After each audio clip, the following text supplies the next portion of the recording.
Start.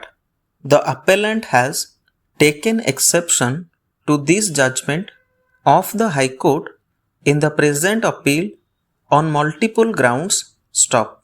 The task before us is limited to determining whether the appellant was able to establish misappropriation of her gold jewellery by the respondents and whether the High Court committed an error in setting aside the relief granted to the appellant by the family court. Stop para. The appellant claimed that during the pre-marriage negotiations, it was agreed by and between PW2 and the first respondent that rupees 2 lakh would be paid to the latter. Stop.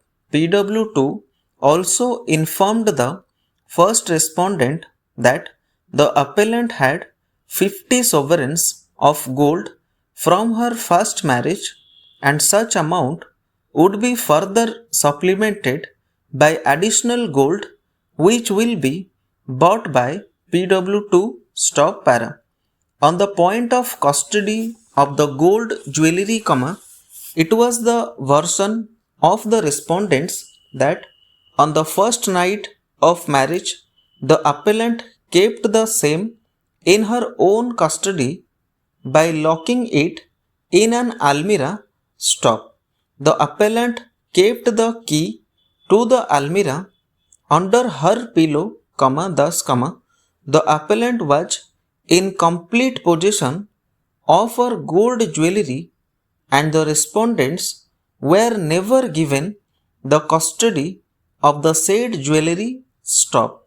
The first respondent in his testimony stated that on the 6th day of marriage, while wearing all her gold jewellery, the appellant along with him went to PW2's house. Stop.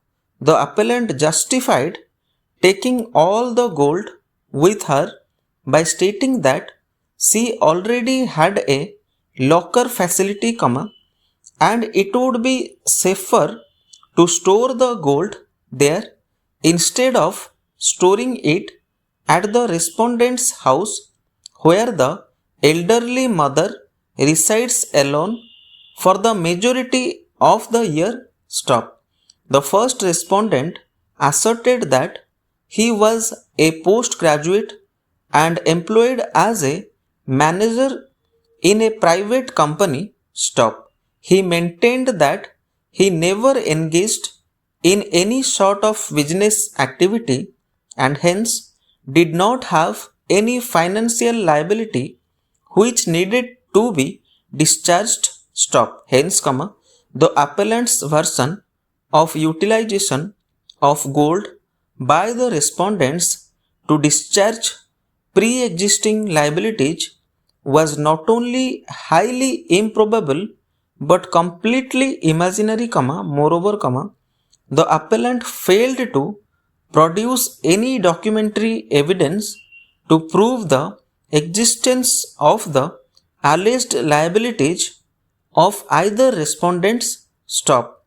The family court undertook an exhaustive examination of the depositions rendered by the witnesses to conclude that the respondents had indeed misappropriated the jewellery entrusted to them by the appellant. Stop.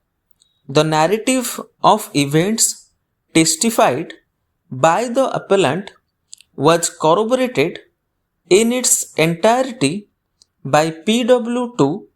Stop.